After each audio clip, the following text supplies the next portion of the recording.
पुंडलीकवरदा हरिविठ्ठल श्री ज्ञानदेव तुकाराम सद्गुरु समर्थ त्र्यंबकानंद महाराज की जय। माऊली ज्ञानेश्वर महाराज की जय।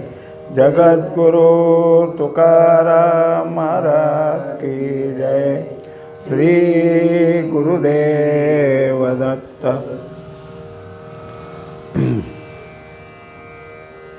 आत्मसंभावितस्तब्धा धनमानमदान्विता यजन्ते नाम यज्ञेस्ते दंभेना विधिपूर्वकम्।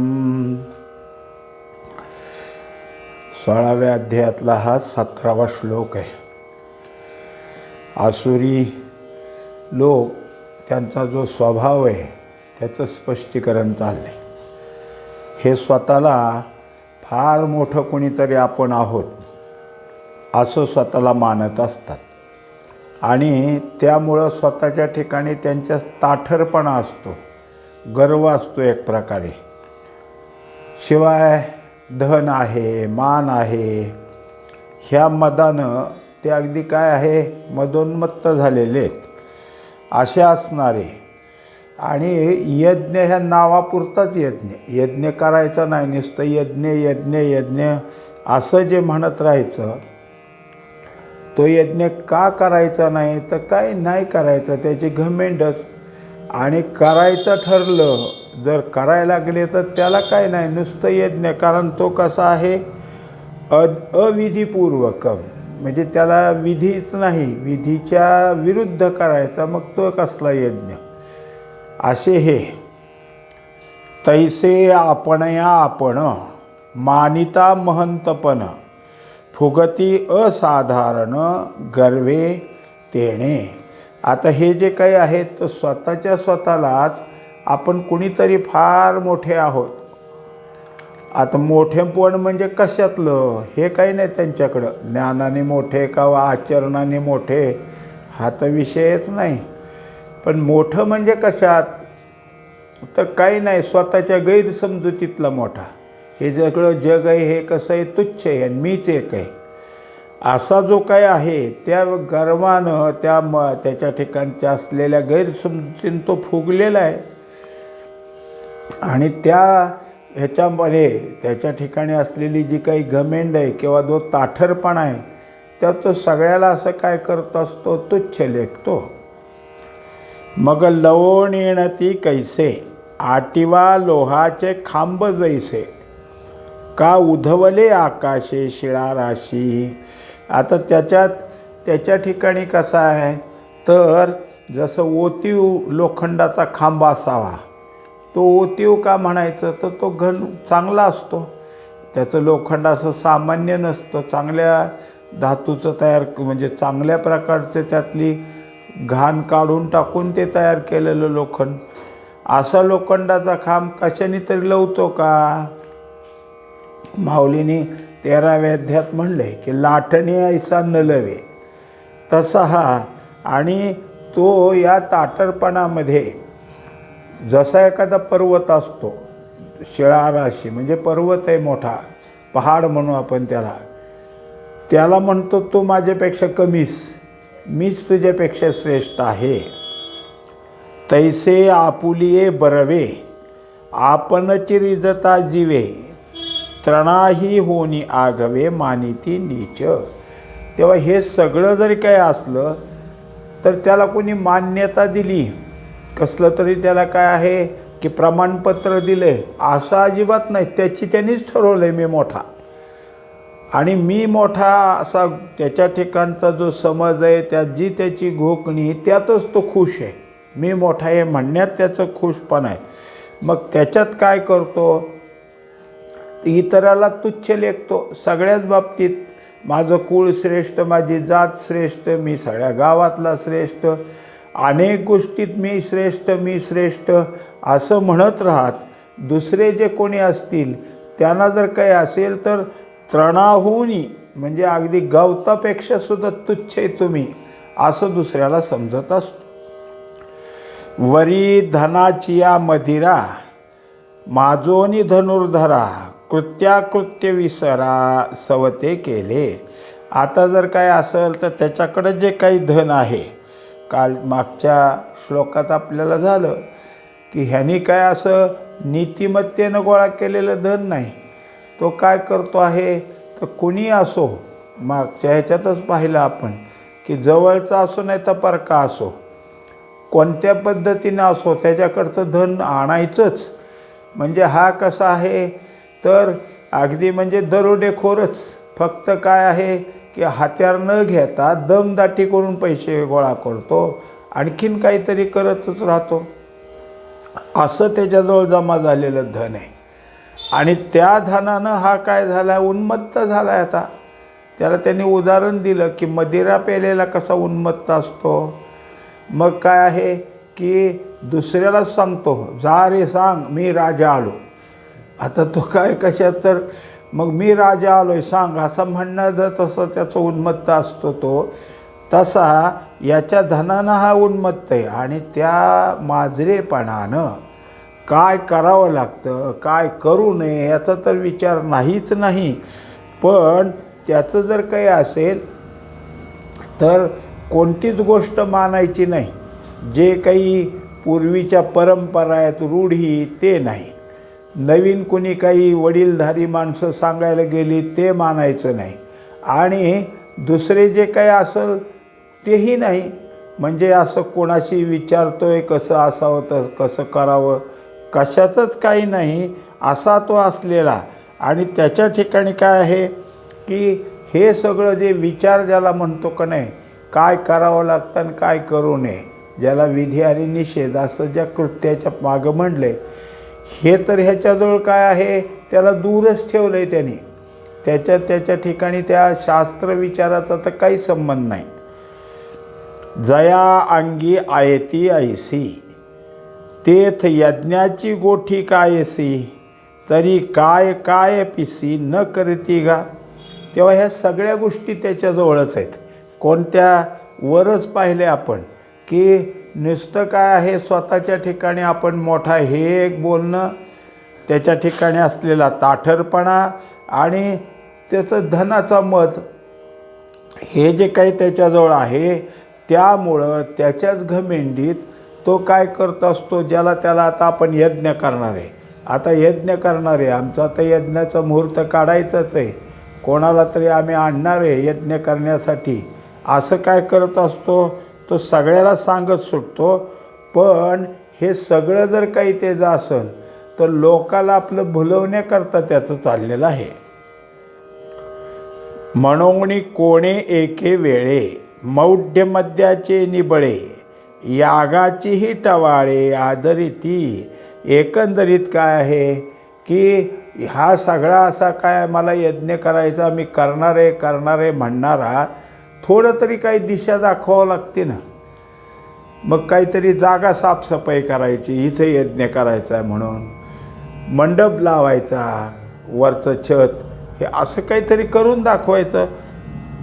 पण ह्याच्या ठिकाणी सगळ्यात जर काही असेल तर हा जो काही आहे अज्ञानाचा पुतळा आणि त्यात त्याच्या ठिकाणी असलेला ताठेपणा, त्याच्याजवळ असलेला मध, यामुळं यज्ञ तर नाही पण यज्ञाची चेष्टा करायला हा निघालेला आहे. ना कुंडप मंडप वेदी ना उचित साधन समृद्धी आणि तयासी तव विधी द्वंद्वची सदा. आता हे सगळं करायचं, जिथं यज्ञ करायचा आहे ते यज्ञकुंड नाही, त्याची जी काही यज्ञापुरता जो असलेला तिथला मंडप नाही, यज्ञाचा वेदी निर्माण केलेली नाही, हे सगळं जर त्याचं काय असेल तर ते, आणि त्याचं कुठली साधन सामुग्री नाही, त्याला लागणारं हविर्द्रव्य काही नाही. बरं, कोणाला बोलावलं आहे त्यांनी, कोणता यज्ञ करणार आहे ह्याचं सुद्धा त्याला नाव गाव नाही. मग हे सगळं उगीचच यज्ञ असं मात्र काय करायचं, सगळीकडं पुकारा करायचा. आणि तयासी तव विधी द्वंद्वची सदा. आणि मग ह्या यज्ञासाठी असणारा जो विधी आहे, योग्य आहे की जे शास्त्र सांगतं ते शास्त्र निहायता अशी जी त्याच्या ठिकाणी आहे, त्याचा जो काही नियम आहे ते तर त्याच्याजवळ नाही. त्याचं द्वंद्वच, म्हणजे त्याचं आणि त्याचं वाकडंच. कोणी सांगायला गेलं असं नाही असं असतं, तुम्ही नका सांगू, आम्हाला सगळं कळतं, असं त्यांच्या ठिकाणी तो म्हणणारा. देवा ब्राह्मणाचेनी नावे, आडवारे नाही नोहावे, ऐसे आथी तेत यावे लागे कवणा. आता त्याच्या ठिकाणी देवालाच तो मानत नाही, ईश्वराचं नाव कधी नाही, कुठल्या देवादेवतेचं नाव नाही, आणि देव आहे हे सुद्धा त्याच्या ठिकाणी नाही.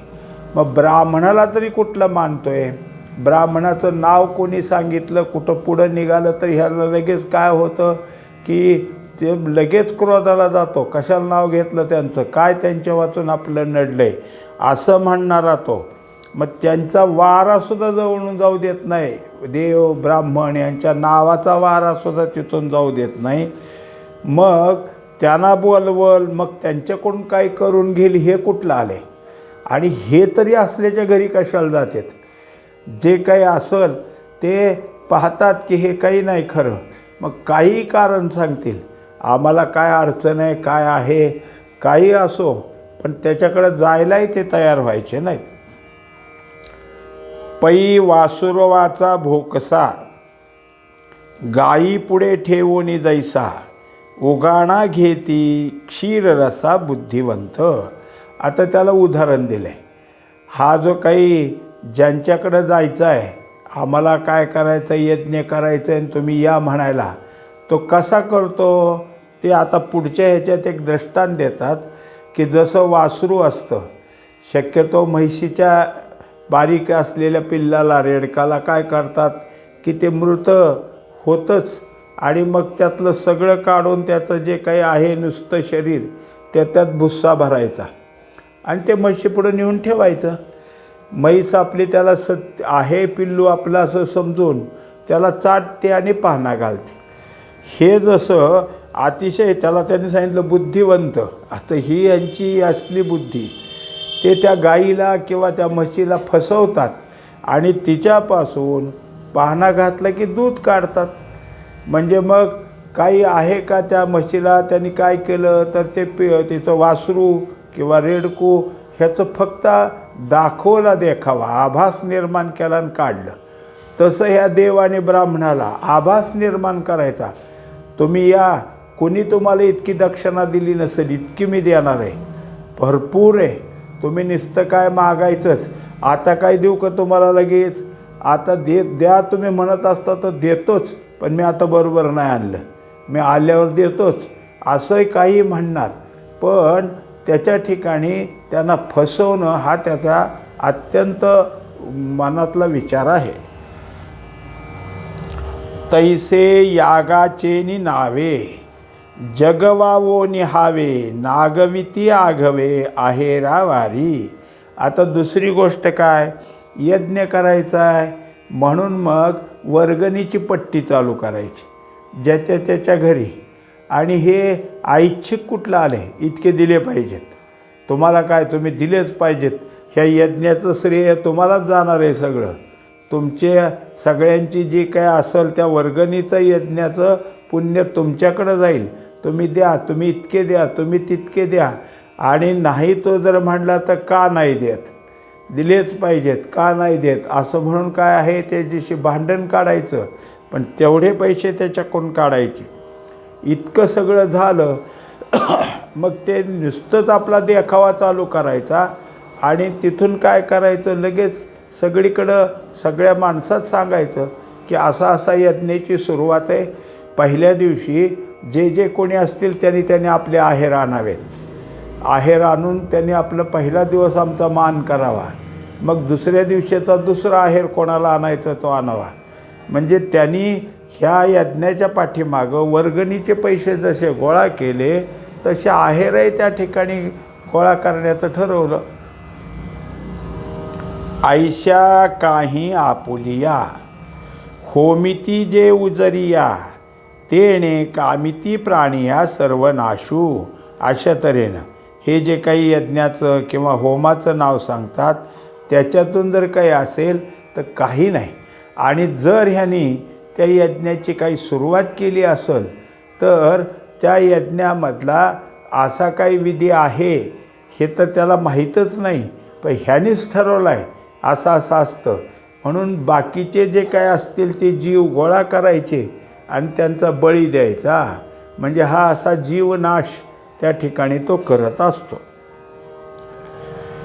अहंकारं बलं दर्पं कामं क्रोधं च संश्रिताः मामात्मः परदेहेषु प्रदिष्वन्तोऽभ्यसूयकाः.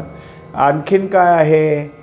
अहंकार आहे. वर तर दाखवलंच आहे की जो स्वतःला सगळ्यात मोठा म्हणतो ते अहंकाराचं नाही. अहंकार हाच त्याच्या थोरपणाचं सगळ्यात श्रेष्ठ आहे. तुकाराम महाराजाचं एक अभंगच आहे, थोर ते गळाली पाहिजे अहंता. म्हणजे अहंता ही थोरच आहे, तीच दाखवली तर थोर आहे म्हणजे थोरपणा दाखवते. हा अहंकार आहे त्याच्याजवळ. बळ आहे, काय जे असेल त्याप्रमाणे बळ आहे. दर्प म्हणजे गर्व आहे, घमेंड आहे. आणि कामना, क्रोध हे सगळं त्याच्या ठिकाणी त्याच्या आश्रयावर आहे. हा आश्रय त्याच्याजवळ आहे त्याचा. आणि एवढंच काय, ह्या सगळ्यामुळं जो मी प्रत्येक जीवाच्या ठिकाणी आहे त्याचं हनन करतो म्हणजे माझंच आहे. एखादा त्या यज्ञात बळी दिला म्हणजे मग त्याचं शरीर त्या ठिकाणी हत्तीनं कमी केलं तेव्हा मी त्याच्यात होतो ना आत्मा म्हणून. असं करून काय करतो, सगळ्यांचा नाश करण्यासाठी हा सतत कोणाचे तरी जीव घेत असतो. आणि हेच त्याचं काय आहे की सतत त्यातच तो वागत असतो.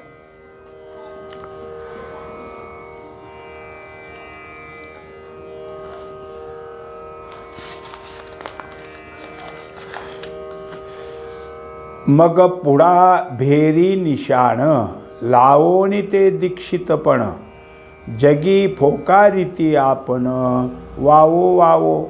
आता ह्याच्या यज्ञाची सुरुवात करायची अजून, पण हा यज्ञ करणारा मी आहे. यज्ञ जे करत असतात त्यांना दीक्षित म्हणायचं. हा यज्ञ करणारा मी आहे हे दाखवण्याकरता यज्ञाच्या सुरुवातीला वाजंत्री लावायचे. मोठमोठे काय आहे नगारे, निशाणं लावायची, वाजत गाजत ह्यांनी यायचं सगळीकडं मिरवणूक काढल्यासारखं. आणि मग त्यातच सगळीकडं काय करायचं, मोठ्या बातम्या द्यायच्या की मी हा यज्ञ करणार आहे. मग सगळ्या जगात मी कसा आता यज्ञ करतो हे दाखवायचं आहे. तेव्हा महत्त्वे तेणे अधमा गर्वा चढे महिमा जैसे लेवे दिधले तमा काजळाचे. आता हा जो काही आहे तर अगोदरच त्याच्या ठिकाणी ताट आहे. आणखीन कसं आहे, अधम. अधम म्हणजे अतिशय नीच वृत्ती, तसेच विचार आणि त्याच्यात आता पुन्हा गर्व. मग त्या सगळ्यामुळं त्याच्या ठिकाणी जे काही आहे त्याला उदाहरण दिले माऊलीने. अतिशय चांगलं उदाहरण आलं आहे. हे लक्षात आलं म्हणजे आपल्याला आसुरी स्वभावाचा कसा असतो हे तर सहज कळलं की रात्रीचा अंधाराची रात्र आहे. आणि म्हणजे नुसती रात्र नाही, तिला पुन्हा अजून काय आहे की जसं काजळ असतं ना किंवा काजळी, दिव्याची काजळी, त्याचा लेप लावला आहे. म्हणजे आधीच तर त्या अंधारी रात्र पुन्हावरनं काजळीचा लेप लावल्यावर किती काळोखा होईल. तसं ह्याचा सगळा स्वभाव काळोख्यासारखा आहे. तैसे मौढ्य घणावे औदत्य उंचावे अहंकारो दुणावे अविवेकोही. अशा तऱ्हेनं त्याच्या ठिकाणी काय आहे, तसं जर पाहायला गेलं तर मूर्खताच आहे. आणि त्या मूर्खतेमुळे उद्धटपणानं, अहंकारानं आणि अविवेकानं ह्याचं सगळं जर काही असेल तर आचरण चालू होतं. मग दुजियाची भाष नुर्वावया निशेष बळीयेपणा अधिक होय बळ. आता त्याच्या ठिकाणी इतके सगळं अगोदरचं आहे, त्याच्यात बोलणंही असं काय आहे उद्धटपणाचं आहे. कुणाशी बोलणं सरळ नाही, कुणाला मान द्यायचा नाही. वयस्कर मनुष्य असो नाही तर विद्यासंपन्न असो, कसाय असलं ते ह्याच्यापुढं त्याला काय आरे तुरेच. आणि त्याच्यापुढं काय आहे की आपण मोठेत हे दाखवायचं हा अहंकार आहे. आणि त्या अहंकारामुळं असे जरी कुणी आले, त्यांनी ह्याला लावून नमस्कार केला नाही किंवा काही नाही, तर मग त्यांचे काय करायचं, निष्कारण सगळे जमलेल्या माणसात अपमान करायचा त्यांचा. मग आपण जे काही त्यांचा अपमान करतोय ते चुकतंय आहे नाही ना, कारण तो अविवेकी आहे. मग दुजयाची भाष नुर्वावया निशेष बळीयेपणाधिक होय बळ. आता ह्या सगळ्यामध्ये नुसतं तेवढं नाही, तो बळ आहे. म्हणजे त्याच्या ठिकाणी काय, आसुरी वागणारे जे असतात ना, ते खाद्य आसुरी खातात. त्यामुळं त्यांच्या ठिकाणचं जे सगळं शरीर असतं ना, उन्मत्त येड्यासारखंच असतं. त्यांच्या ठिकाणी काय, त्याला नुसतं असलं काही खायचं आणि पडून राहायचं. त्यामुळं शरीर जे असतं ते असं उन्मत्त होऊन जातं. शरीराच्या ठिकाणी सगळे जे काही असेल ते अवयव असे की लांबून, डोळे तांबूस, चेहरा रागीट, तोंडावर मिशाचे सगळं काय झापड्या लावलेल्या, दाढी, ते दुसऱ्याला ह्याच्याकडं बघून भीती वाटते. शिवाय ह्याचं बोलणं असं. ऐसा अहंकार बळा आलिया एकवळा दर्पसागरो वेळा सांडोनी उते. आता त्यांनी असं सांगितलं की त्याच्याजवळ तर अहंकार आहेच, मीपणा तर आहे, त्याच्यात तो त्याचं बळ आहे, म्हणजे त्याला शक्ती आहे. नुसती शक्ती नाही तर अतिशय आचाट शक्ती आहे. हे दोन्ही एक आलं. आणि परत पुन्हा गर्वाचा ताठ आहे. मग हे सगळं जसं एखादा गर्वरूपी सागरातून काहीतरी बाहेर उसळून यावं, तसं ह्याचं सगळं बाहेर पडत असतं. मग ओसंडलेनी दर्पे कामाही पित्त कुरपे तया धगी सैंग पळेपे क्रोधाग्नी. झालं, अगोदर तर आहे सगळं, त्याच्यामध्ये पुन्हा काय आहे, गर्वाचा ताठ आहे. आणि मग काय, कुणाकडं काय असेल ते मागणी सारखी, म्हणजे कामना त्याच्याजवळ भरपूर. कामनेनं काय आहे, तो भरून गेलेला आहे. ते जर कामना पूर्ण नाही झाली तर मग इतका क्रोध निर्माण होतो की क्रोधाग्नीच तो काय आहे, कोणाची मग तिथं आहे काही करायचं नाही, इतका त्याचा रागाचा पहारा चढलेला असतो. तेथ उन्हाळा आगी खरमरा तेला तुपाची कोठारा लागला आणि वारा सुटला जायसा. मग कसा त्याचा क्रोधाग्नी, त्याचं उदाहरण दिले.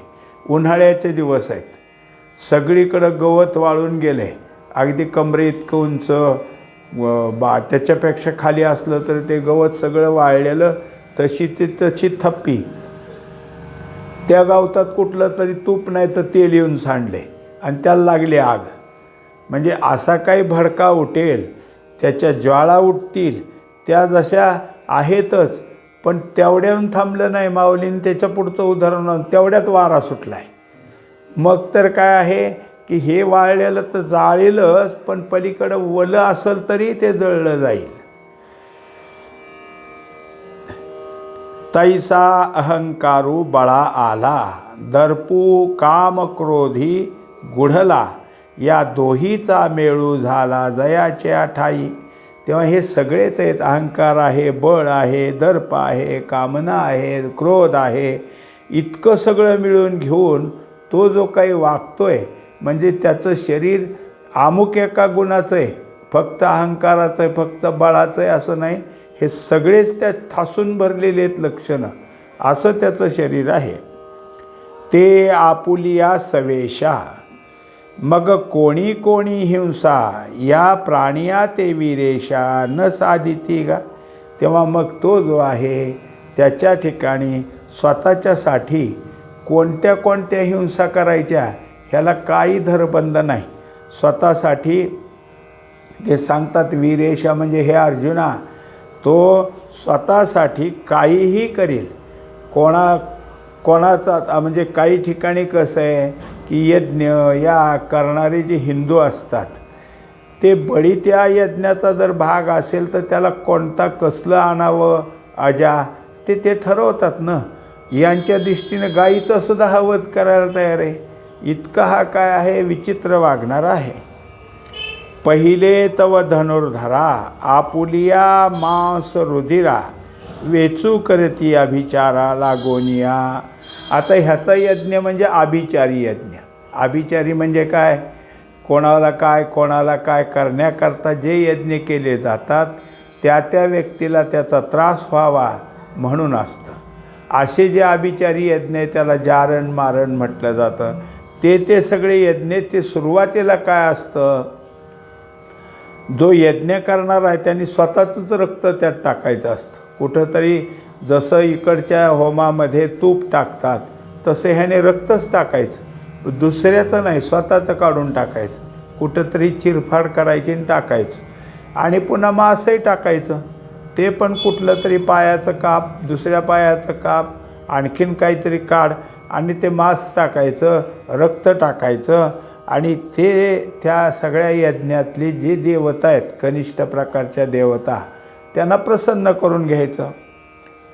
तेथ जाळीती जिये देहे या माझी जो मी आहे तया आत्मया मज घाये वाजती ते. आता असं सांगितलं की ह्याचा सगळा यज्ञ काहीतरी मिळवून कोणाला तरी त्रास द्यायचा आहे.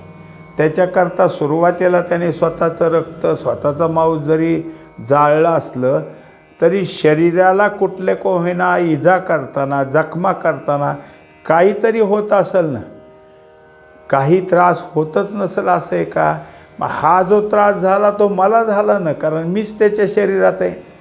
त्याच्या शरीराची चेतना, त्या शरीराचं चलनवलन कोण करतोय? मी करतोय. मग त्याप्रमाणे जसं आम्हाला खाली तळपायाला मोडलेला काटा लगेच कळतो. का कळतो? तर तिथं जे काही वेदना होत्या त्याच्या जाणीवा आमच्या ठिकाणी जिथं जाणतेपण आहे तिथपर्यंत जातात ना. मग तसं कापलेलं, तिथलं टोचवलेलं हे सगळं कळतंच. मग नाही का, हे सगळं कळवणारा जो कोणी व्यान नावाचा वायू सगळीकडे, तो माझ्याजवळ येतोच ना.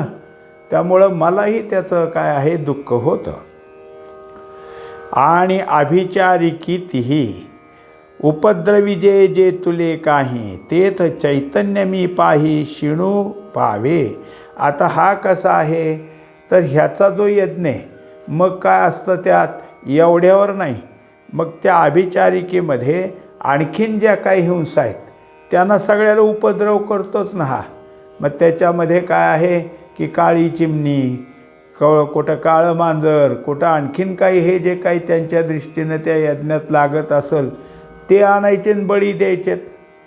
मग ह्या सगळ्या गोष्टी करत असताना तुम्ही ज्या ज्या प्राण्याला धरून आणलं आणि तिथं त्याचा वध केला त्यात मी चैतन्य म्हणून आहे ना. मग त्याचा शरीराची हानी करताना मी त्यात असलेल्या चैतन्याला दुःख होतं. आणि अभिचारा वेगळे विपाये जे अवगळे तया टाकीती टाळे पैशून्याची. आता त्यापासून जे दूर राहतील, हे असलं काही यज्ञ असतो का, हिंसाचं आहे, वाईट आहे, असं कुठं असतं का? असं कोणी म्हणून त्यातनं दूर राहायला लागला की हा त्याच्यावर दगडाचा मारा करतो. मग काही नाही, त्याला काय आहे, कोण चाललं आहे, काही नाही. राग आला की तिथं त्याने दगडफेक चालू केली. सती आणि सत्पुरुष, दानशील याज्ञिक, तपस्वी अलौकिक, संन्यासी जे. आता इथं भगवंतानी सांगितलं आहे की मी चैतन्य म्हणून सगळ्यांच्या शरीरात आहे. हे जसा बाकीच्या शरीराला त्रास देतो म्हणजे मला येतो, हा नुसतं काय असेल तिकडं एखादं बोकड म्हणा, अजून काही त्याला त्यात बळी द्यायचं ते नाही, ते तर करेलच करेल. पण एखादी स्त्री सती आहे म्हणजे पतिव्रता स्त्री किंवा सत्पुरुष आहेत किंवा यज्ञ दान करणारे असे जे त्यांनासुद्धा त्रास द्यायला, म्हणजे ते सुद्धा ह्याच्या नजरेतून सुटत नाहीत, त्यांनाही तो त्रास देतच असतो. का भक्त हन महात्मे ये माझी निजाची धामे निर्वाळली होम धर्मे श्रोत्रादिके. तेव्हा हे सुद्धा भक्त आहेत, महात्मे आहेत, त्यांना सोडत नाही. यांच्या ठिकाणी जे काही असेल श्रुती स्मृती ह्या सगळ्यांच्यात आहेत, पण हा त्यांना जुमानत नाही, उलट त्यांना त्रास देत असतो. तया द्वेषाचे काळ कोठे, बासटोनी तिकटे, कुबोलांची सदटे सुती कांडे. आता जसं त्या एखाद्या काय आहे ह्याला बळी दिला, त्याचं काय चिरफाड केली, टाकलं रक्त मांस त्यात, ह्यांचा बळी नाही देता येत, पण ह्यांना वाटेल ते बोलायचं. त्यांनी तर दाखवले की कसं बोलतो, तर जसा धार लावलेला बाण हा जर मारला तर शरीरात घुसल्यावर कसं होईल, तसे ह्याचं बोलणं त्या बाणासारखं आहे. त्याच्या बोलण्यातूनच बोलणं हेच बाण आहेत. आणि ते ह्या सत्पुरुषांना, साधुपुरुषांना, महात्म्याला अगदी जिव्हारी मारतो. त्यांचे काय आहे की नको नको ते त्यांच्या ठिकाणी अपशब्द बोलत असतो.